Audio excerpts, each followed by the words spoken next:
Querida comunidade Martin Luther e Paróquia Cristo Salvador, é com imensa alegria que nós estamos hoje aqui conversando com o pastor Newton Guise, o meu xará, dentro daquele contexto que memórias que fazem história.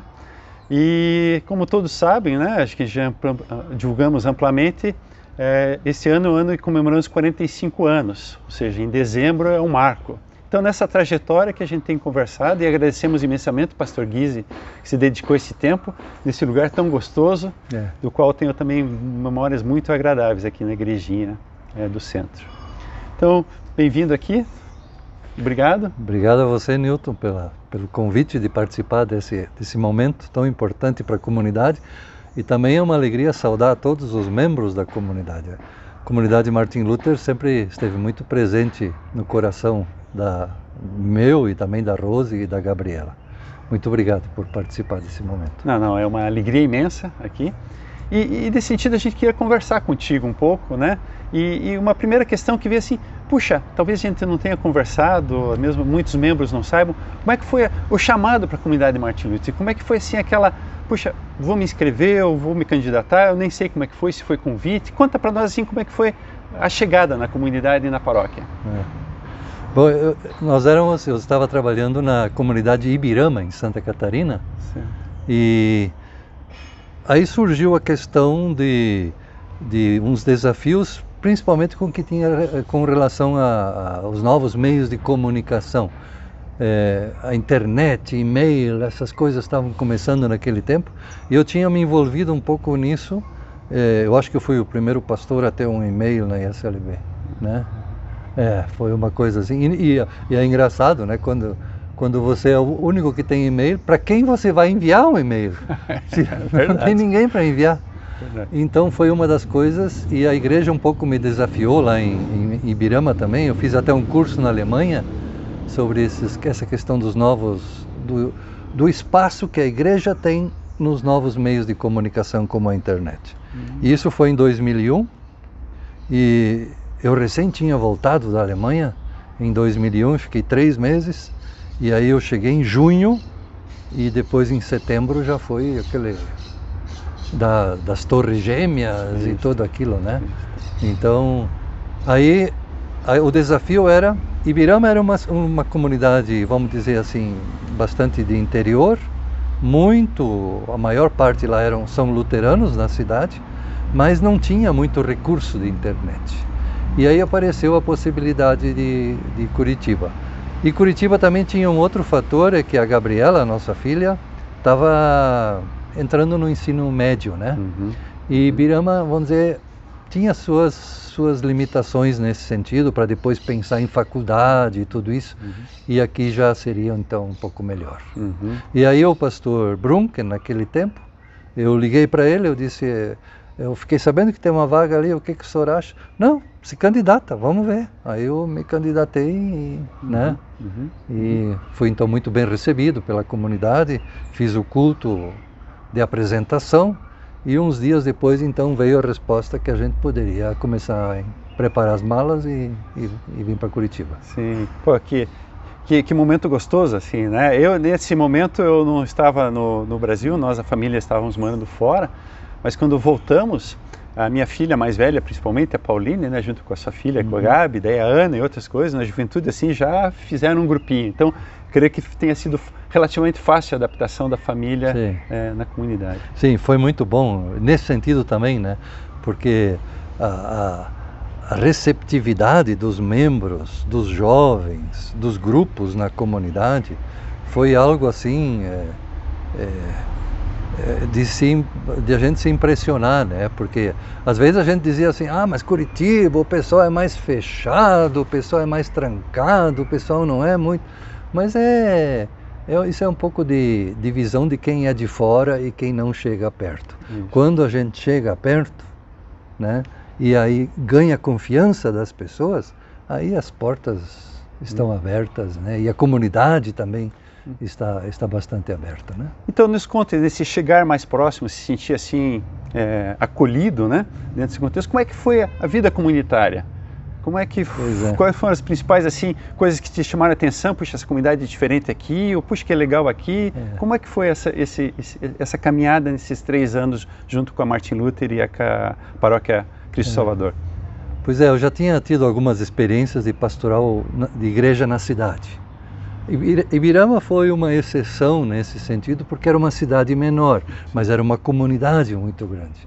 E a Curitiba foi assim, uma comunidade que não era tão grande como Ibirama, mas o contexto, vamos dizer assim, o ambiente de cidade, né, era diferente. E aí um pouco como ser igreja nesse ambiente de cidade, como ser, né?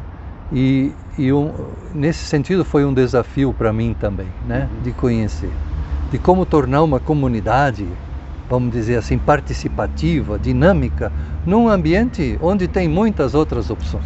Puxa, né? Que legal, pastor, poder relembrar todos esses momentos, como é que foi o início aqui, né? E dentro dessa caminhada Martin Luther, especialmente falando aqui nesse momento, conversei com alguns membros e também me chamou muito a atenção, assim, quando de repente a gente chegou num culto, o layout, os bancos, tudo diferente, sabe? Na cruz também, panos assim, puxa, o que está acontecendo com o pastor Guise, né? Mas isso mexeu de uma forma tão bonita, eu queria saber o que te inspirou isso, né? E talvez na tua percepção, qual é o impacto que deu isso dentro da caminhada, né? Vamos dizer assim, em todos os lugares que eu tenho ido, uma das coisas que, na maioria das vezes, eu não sei qual é a proposta de trabalho que eu vou desenvolver lá antes. Eu tenho algumas ideias, mas eu não tenho um roteiro. Eu acho que sempre foi muito de observar.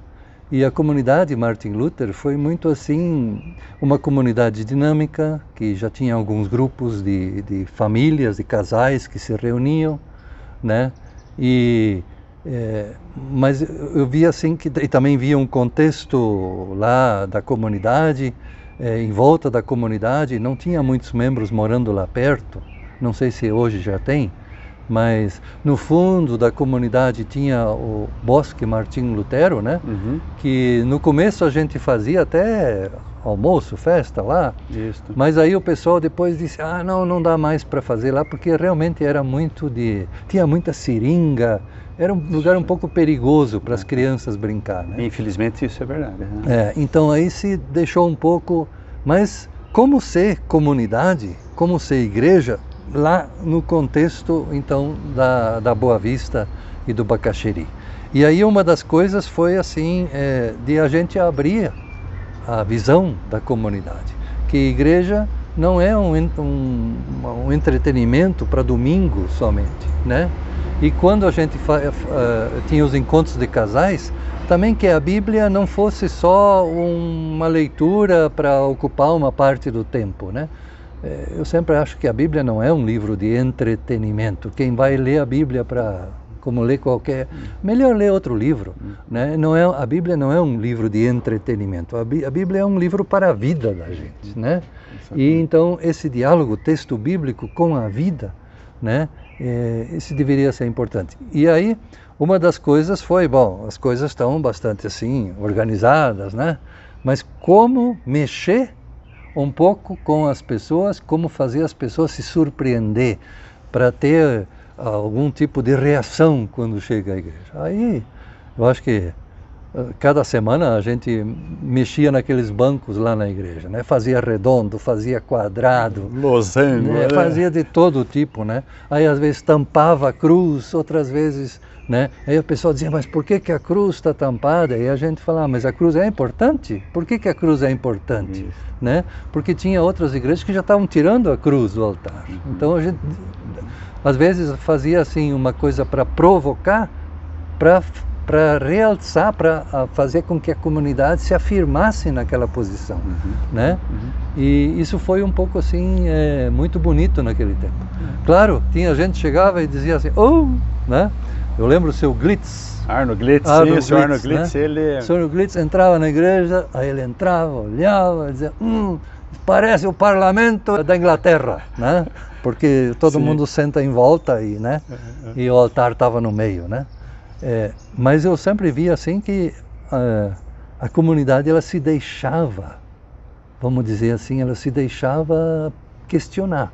ela se deixava desafiar, né? Aí depois a gente voltava, colocava os bancos tudo certinho, né? Mas e depois os comentários também que vinham, né? Ah, foi bom porque agora a gente pode olhar um para o outro, a gente não olha só para a nuca, a gente olha um para o outro, né? E também não tiramos a cruz da igreja, né? Do centro, né? Que as pessoas olham para o outro e ainda podem ver a cruz. Então, e trabalhar com luzes, com velas. Eu tinha uma pequena fábrica de velas lá no sul. Então fazia velas e... Não, realmente motivava assim para uma introspecção, assim, qual é a minha relação com Deus, a minha relação com a fé, e também de uma forma assim bastante bonita a diversidade, ou seja, a forma de expressão da palavra, ela não precisa ser sempre do mesmo jeito, né? Exato. A forma, ela pode ser muito criativa justamente para chamar a atenção. Exato. Agora o conteúdo ele é inegociável, né? Mas a forma, então realmente foi muito bonito. E nesse sentido, eu creio que os nossos pastores hoje também, mesmo não sabendo, pegaram um pouco desse jeitinho, né? E aqui eu convido a pastora para falar um pouquinho assim também da criatividade dela em alguns momentos, obviamente junto com o pastor Alfredo, mas a pastora Vera, se puder comentar conosco se isso foi estranho para ela quando ela fez a primeira vez, assim como o pastor Newton, ou já era alguma coisa normal? Então, pastor Newton, quero dizer que primeiro é uma alegria, né, poder ter você também aqui pertinho, assim, e a gente poder compartilhar esse momento, né? Quando a gente chegou na comunidade, isso sempre, na paróquia, isso sempre é comum, a gente escutar diferentes pessoas, diferentes famílias falando de pastores que já passaram por lá, né? E agora, escutando você falar dessa dinâmica na celebração, desse ambiente diferente, esse era o pastor Newton. Falava, quando a gente perguntava, o pastor Newton também foi pastor. Sim, ele modificava o jeito de celebrar, sempre tinha uma surpresa diferente a cada domingo. Mas sempre era importante, quando a gente falava com as pessoas, a gente percebia que elas tinham compreendido isso, de que não precisava ser assim, de que a forma de celebrar poderia ser diferente, né? E nesse sentido, assim, me surpreendeu, e depois a gente foi entender que isso já vinha de uma caminhada, que você já tinha iniciado, né? Porque a gente percebia assim que na comunidade muito facilmente a gente dizia, nós vamos ter um culto dos confirmandos e nós queremos trabalhar sobre os sinais, sobre como seguir os mandamentos e o que significam isso, e a gente encheu a igreja de sinais de trânsito e orientações e tal, e isso a comunidade foi tranquilo e eles entenderam. No domingo outro nós tínhamos o culto com missão criança e a gente encheu com o corredor com folhas e com coisas assim, e eu me impressionava sempre com a aceitação da comunidade nesse sentido, com aquilo que era diferente, novo e que levava a um questionamento ou perguntas, ou o que será que tem hoje. E eu percebo, né, hoje talvez mais claramente, mas já percebi desde que a gente chegou que isso está ancorado num momento assim de nós vamos fazer diferente. E eu posso imaginar também, né, pastor, o quanto isso foi difícil, assim, a gente fala sempre da parte boa dos resultados, mas com certeza a gente ouve também, né, para que isso, para que mexer dessa forma, né, a dificuldade de mudar, né? E talvez eu ia, assim como colega, gostaria de saber como muitas vezes você se sentiu assim também com as críticas, com né, essa coisa que às vezes vem de forma dura. Sim. Isso, vamos dizer, quando a gente se arrisca, né, a fazer uma coisa diferente, tem aquele grupo de pessoas que diz, não, mas não pode, nunca foi feito assim, o outro sempre fazia assim, né? Até sempre diziam, mas o pastor Brunken fazia assim, o pastor Brunken fazia assim. E eu um dia disse para algumas pessoas que sempre diziam isso, eu digo, olha, eu já falei com o pastor Brunken e ele não quer mais fazer assim. Que agora eu vou ter que dizer como é que vai. Ele não quer mais fazer, ele já foi pastor lá, e agora não quer mais ser pastor aqui. Aí as pessoas ficaram um pouco chocadas, assim, né? Mas também eu acho que às vezes isso é necessário, que às vezes a gente arrisque fazer umas coisas diferentes, para não fazer sempre do mesmo jeito. A gente sabe, né? Se a gente quer o mesmo resultado, faz do mesmo jeito. Se a gente quer um resultado diferente, tem que fazer algo diferente para isso. Senão não dá um outro resultado, né? Mas nenhuma pessoa assim que eu me lembro, pessoas disseram assim, mas não vai arranhar o chão, mexer com esses bancos para lá e para cá, né? Mas nenhuma pessoa que disse alguma vez assim, olha, se continuar assim, eu não venho mais no culto. Não, ao contrário, né? Sim. As pessoas vinha muita gente mais jovem, assim, sim, né? Eu gostava disso nesse sentido também. Os confirmandos ajudavam nesse processo, né, de mexer para lá e para cá. E a gente explicava, quando falava em os elementos do altar, né? Então, essas coisas não são fixas, elas podem mudar, né? E a palavra de Deus, ela também tem que ser contextualizada nessa realidade. Ela não muda a palavra, mas a mensagem, ela tem que ser nova, ela tem que ser diferente, né? Ela tem que trazer alguma coisa que chama a atenção, né? Não pode ser só uma repetição de rituais, né?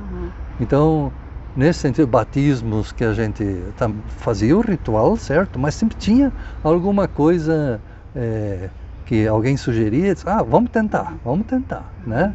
A coisa sempre era bastante participativa, né? A Oase participava muito, o coral, quando se apresentava. Claro, às vezes, eu lembro que algumas canções, por exemplo, o pessoal dizia, mas essas músicas, que eram músicas mais populares, vamos dizer assim, né? Uma melodia mais mundana. Ou uma melodia, mas essa tem um contexto social. Mas também isso foi importante, né? Porque o desafio para viver o Evangelho, Jesus não quer só que a gente tenha fé nele, que a gente o adore. Jesus quer que a gente o obedeça. Jesus quer que a gente pratique, né? Que a gente seja um espelho dele aqui nesse mundo, que a gente seja um Cristo para os outros. É isso que Jesus espera de nós, né? Não só adoradores, né? Ele quer também gente que o siga, que o sirva e que se deixe muitas vezes desafiar, às vezes até se fica constrangido, faz de uma coisa, não sabe se vai dar certo, mas quando o Espírito Santo está presente, sempre dá certo. Eu estava acompanhando a conversa sua com a pastora Vera, realmente a fé nos impulsiona a uma ação ativa, né? Não uma passividade. Exato. E olhando assim na linha de história, e a gente quer novamente não só relembrar o passado, mas nos impulsionar para o futuro, eu creio que essas reflexões que a gente teve agora em relação à diversidade, ver a palavra de uma forma diferente, saber que a gente também tem um papel social, né? A gente vai conversar, não quero adiantar, mas alguns projetos se lançaram a partir daí dessas sementinhas, né? Hoje temos o Projeto Paz, que é um compromisso realmente com a sociedade, né? E não de uma forma ideológica, mas de uma forma cristológica. Então acho que isso é realmente muito importante. Vocês também mencionaram assim, o trabalho nos diversos grupos, né?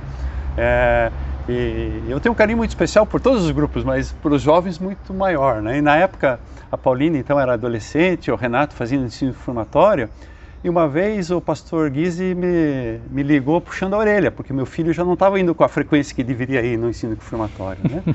Mas o engajamento e o negócio, assim, era feito com ternura, mas também de uma forma bastante clara, né?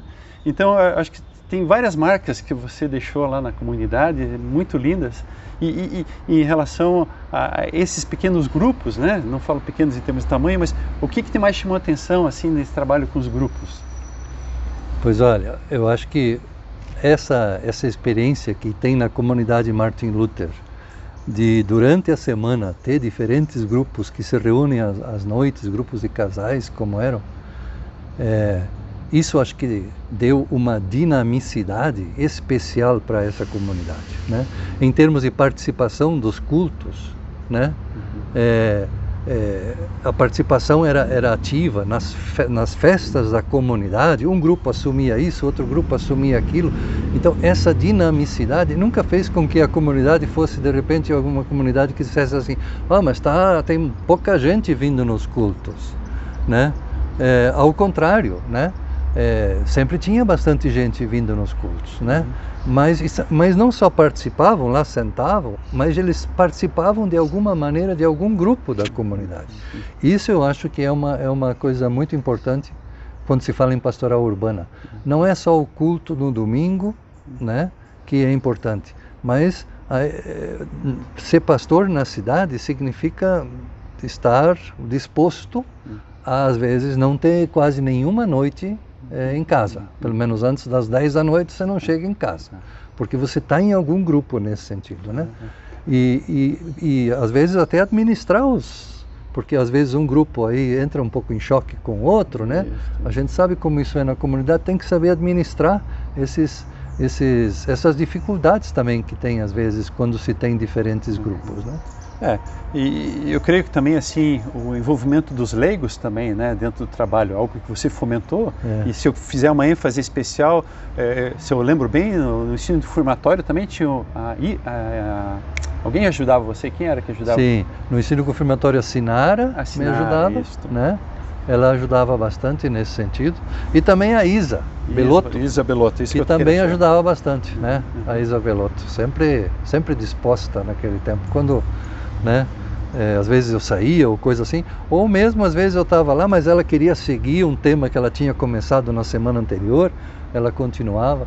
Né? Não sei se ainda hoje a Isa participa assim, mas ela sempre foi muito ativa, né? Ela e o Belotto muito especiais. Ela não está especificamente nisso, mas os filhotes estão vindo, né? Então, os jovens da época que eram confirmandos na sua época, hoje já estão participando do presbitério. Então, a importância do trabalho integrado, né? Ensino confirmatório, depois juventude, nós temos a missão criança bastante fortalecida. E daí eu queria convidar aqui um pouco o pastor Alfredo para conversar um pouco contigo sobre esse trânsito entre missão de criança, o jovem, integração na comunidade, ele que tem um trabalho muito bonito também nessa área. Então, pastor Guiz, é uma alegria poder estar aqui contigo, uma alegria maior agora de poder tê-lo também assim perto, aqui na mesma cidade, né? Eu e a pastora Vera, nós estudamos na década de 90 e você estudou na década de 80, eu acho, né? Então, quando nós chegamos na faculdade, você já tinha se formado, já tinha saído e tal, né? Mas nós ouvíamos muitos comentários também, né? Dos teus trabalhos na comunidade, especialmente depois que você tinha saído já da Martin Luther e você foi para o CLAI, né? No Equador. Então nós recebíamos muitos e-mails, você falou dos e-mails no início, né? Nós recebíamos os e-mails do CLAI, então, né? E de fato essa questão da tecnologia, acho que nesse aspecto você sempre foi um pastor à frente do tempo na questão do uso da tecnologia. Tanto se a gente olhar hoje para a SLB, a questão da rádio web, né? É um passo à frente que pouca gente tem, de fato, tido essa coragem, né? E eu acho que essa questão do uso das tecnologias, pensando na pergunta que o Nilton falou antes, a questão dos grupos, né? E olhando para este ano, se a gente não tivesse esta questão da presença da tecnologia, nós teríamos praticamente paralisado com os trabalhos da comunidade, né? E pensando especialmente em grupos de confirmandos, né? Eu tenho acompanhado os confirmandos do grupo do segundo ano e no início, em março, nós tivemos 2 encontros presenciais esse ano com os confirmandos. Aí nós paralisamos, tivemos que começar diferente. Primeiro os encontros fizemos pelo WhatsApp, não funcionava, né? Jovem da idade dos confirmandos, de 13 e 14 anos, eles não usam WhatsApp. Né? A gente pode perceber, eles não usam WhatsApp. Eu sei pelo nosso filho, ele não usa WhatsApp. Se você quer falar com ele, chama no WhatsApp, ele não visualiza, né? Aí então nós fizemos, acho que alguns encontros sobre isso, pelo WhatsApp, e depois passamos a usar Zoom e outras plataformas. E tem funcionado de uma forma fantástica o uso de tecnologia com estes jovens, né? E nos diferentes grupos, né, essa questão da relação, né, dos diferentes grupos com a tecnologia. Alguns a gente percebe que tem uma dificuldade de fato maior, né, os mais idosos, mas vem aprendendo também, né? Você deve perceber isso aqui também, né? Sim, aqui a comunidade aqui da igrejinha é uma comunidade já mais idosa, assim, né? Vamos dizer, tem gente de mais idade e tem gente jovem, né? Mas a maioria é de pessoas de mais idade. Mas mesmo assim, a tecnologia já faz parte. No começo era um pouco, isso logo vai passar, a pandemia, o coronavírus, isso é 1 ou 2 meses e aí a gente volta ao normal. Já fazem 8 meses agora, né? Ou quase 8 meses, né? E nesse processo. E ainda, enquanto não tiver a vacina, né, as pessoas não vão se animar muito a participar. Mas, graças a Deus, temos esse recurso da tecnologia, né, que nós temos hoje. E chega a muitas pessoas. Chega. Né? Eu acho que disso nós não vamos mais abrir mão, né? Eu acho que não. Esse modelo de igreja híbrido é o que nós vamos ter agora pela frente, né? Porque os cultos, eu acho que um certo grupo vai ter um receio de frequentar, mesmo após a gente já ter a vacina e tal. Nós não vamos ter talvez aquele movimento que nós tínhamos de templos lotados, né? Então, e a gente vai ter que arrumar formas de chegar também a estas pessoas. Então a tecnologia que você já estava à frente do tempo motivou, acredito que você também foi assim o inspirador para muitas pessoas, para também utilizar a tecnologia, né? E hoje a gente acaba utilizando. E a gente percebe que nos grupos tem funcionado de certa forma, né? Nos cultos tem funcionado bem, né? Os cultos têm chegado de uma forma mais, a gente percebe nos cultos sinodais, né? Que eles são editados, preparados, mas também os cultos da forma como nós temos celebrado, né? Nós celebramos eles agora em tempo real, né? E tem uma participação muito grande e as pessoas que podem acompanhar depois também, né? E isso é importante, né? Isso não é um momento virtual, fora da realidade. Sim, sim. Os cultos pela internet, os grupos de oração, até os grupos de estudos bíblicos nós temos aqui, são momentos reais, onde as pessoas estão ali, né? A gente não se toca, né? Mas a gente não se abraça, mas a gente está conversando com a pessoa e a conversa é uma conversa real, sincera, não é algo que a gente ensaia, vamos dizer assim, para fazer, né? Sim. A gente está dialogando e está se expondo até muito mais. Muito mais. Porque muitas vezes isso fica gravado e a gente, né, outras pessoas vão ver isso em outro momento, né? Sim. Então, vamos dizer assim, é uma nova atividade pastoral que nós, você tem razão, não vamos mais poder deixar, né? Porque também aquelas pessoas que antes não iam muito na igreja, elas se sentem agora incluídas na igreja por um outro espaço que antes não tinha, né? Agora a gente pode dizer, olha, se você não puder ouvir o culto, não pode participar do culto domingo de manhã, você pode ouvir o domingo culto à noite, segunda-feira, ou você pode baixar ele no podcast e ouvir quando quiser. Né? Então nesse sentido, acho que a pergunta que o Nilton fez antes, a questão dos grupos, né? Os próprios grupos da comunidade, eles vão ter que ser repensados também. Até o que é ser comunidade vai ter que ser repensado, né? Por exemplo, hoje nós temos agora uma família que mora em São Paulo, Taubaté, e eles querem se integrar como membros ali. A gente tem conversado sempre, né, que até então o combinado é que você possa ser membro na tua área geográfica, ou seja, na comunidade mais próxima. E agora isso também não faz muito mais sentido. Se a pessoa está morando numa cidade que não tem uma comunidade da SLB, mas ele quer ser membro de uma comunidade da SLB, pode acompanhar todas as atividades à distância e estar fazendo parte da comunidade, porque aquela comunidade que se reúne desta forma, ela é real. Ela não é virtual, o que você disse, né? Exato. É uma comunidade real, tem interação em tempo real. A gente percebe nos momentos de oração, as pessoas perguntam, falam, interagem, então, né? Então, de fato, eu acho que a questão, os grupos, eles vão passar por uma transformação também a partir deste ano agora, 2021, né? Nós vamos ter que repensar a questão dos grupos, né? Muitos vão desejar ter essa continuidade virtual e outros estão ansiosos para ter, de fato, um momento presencial, né?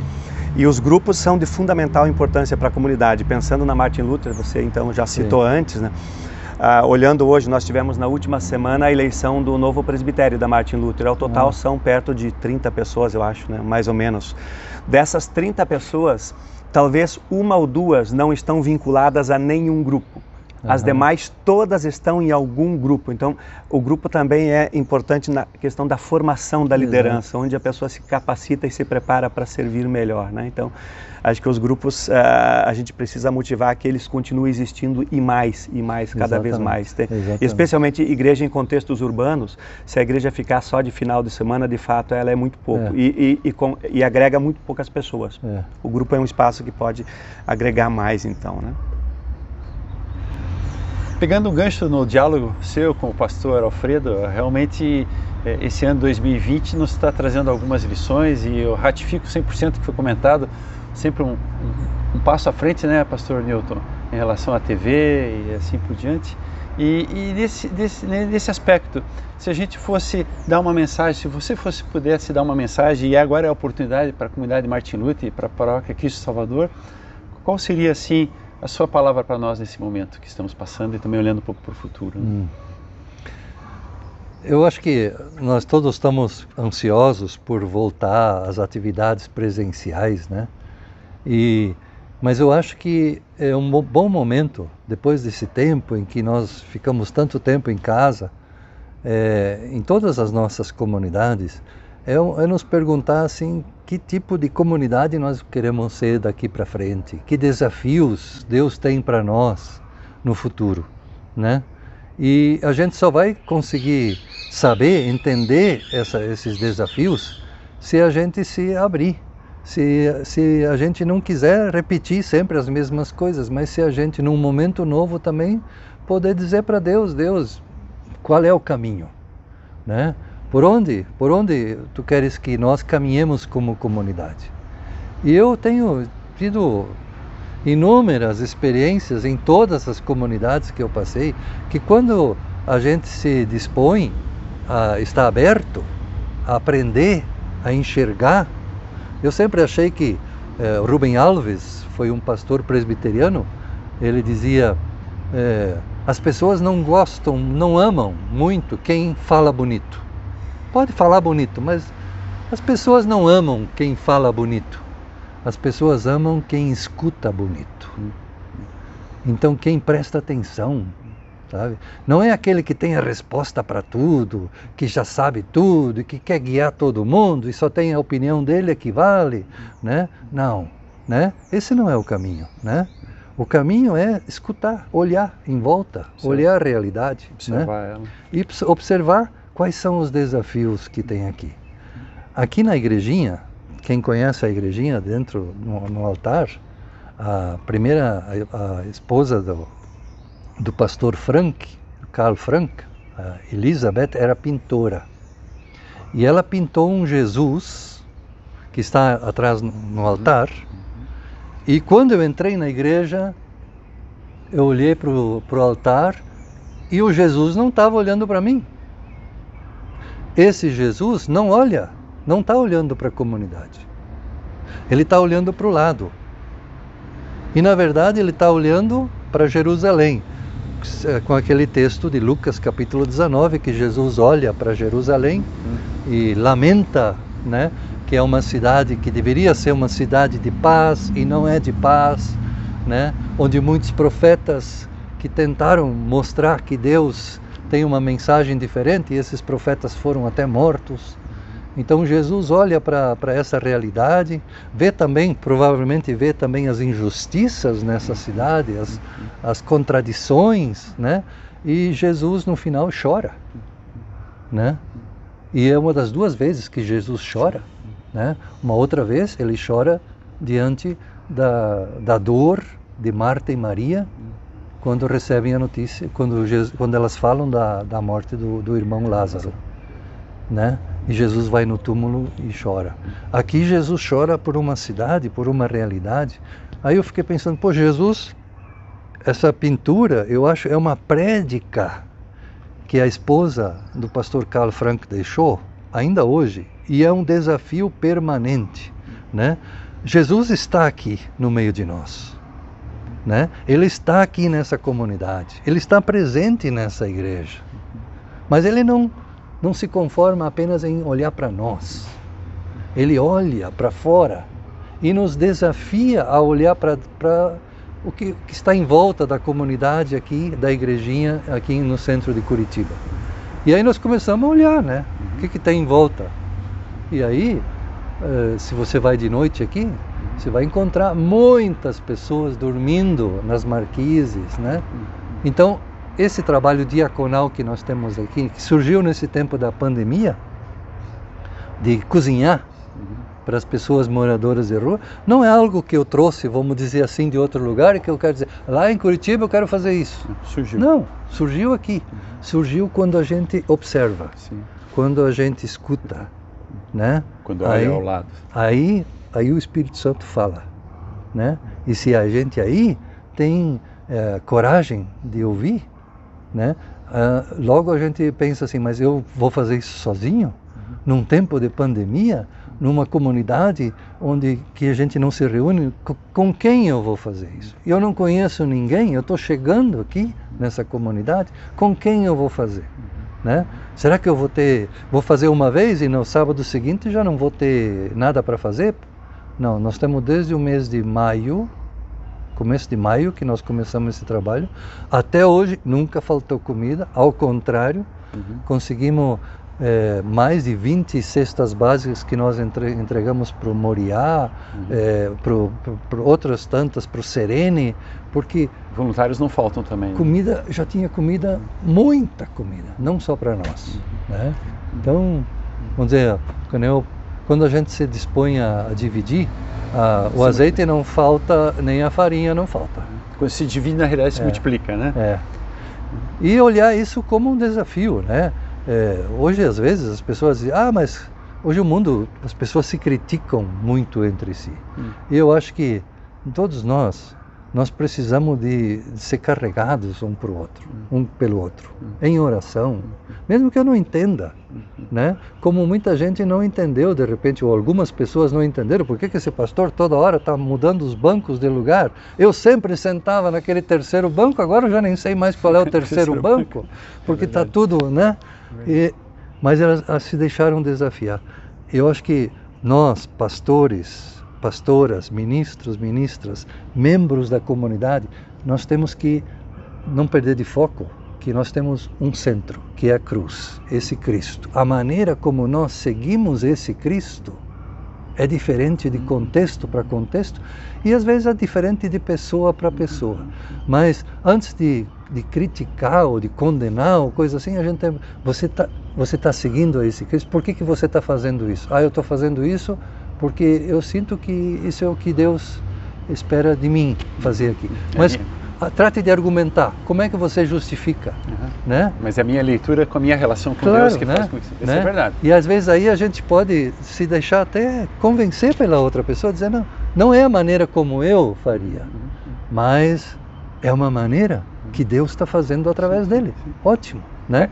Que Deus possa fazer ali, possa fazer aqui, possa fazer no outro lado, e que o importante depois, porque pastor, como foi na Martin Luther, né? Eu tenho saudade de lá, mas foi uma comunidade que eu fiquei 3 anos só. Muitos outros pastores, né? Já passaram por ali. Mas reforçando, inclusive, essa questão de olhar o ponto de vista do outro, né?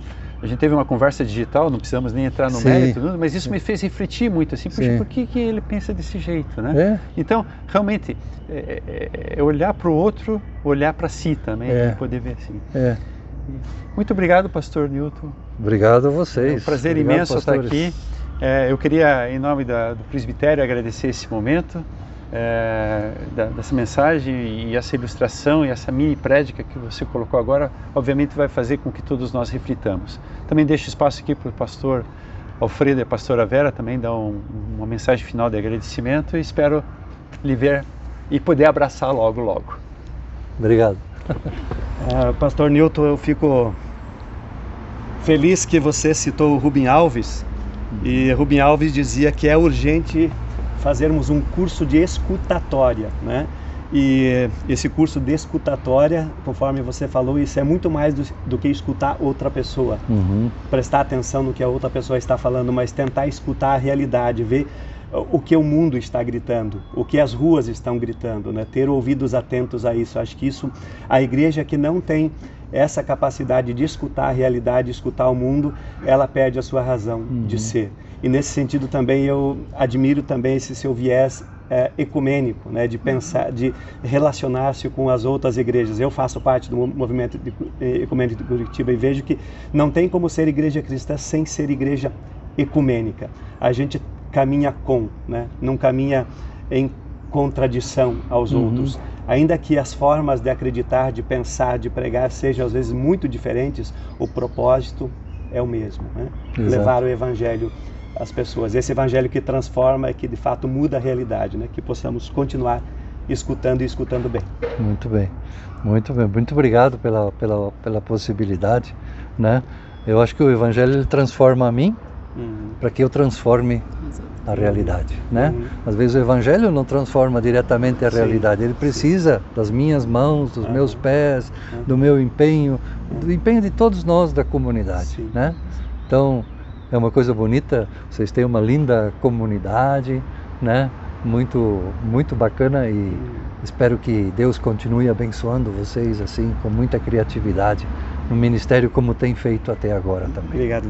Obrigado, pastor, por esse tempo, por esse diálogo, também por tanta partilha, né, lembranças, né, e aí as memórias vão fazendo história e a gente vai também à frente, dando cada novo passo, né, e somos também muito felizes por poder estar nessa paróquia que já passaram tantos colegas, sim, né, e que fizeram também cada um a sua caminhada, mas também cada um ali vivendo o seu ministério junto com a comunidade, né? Muito obrigada.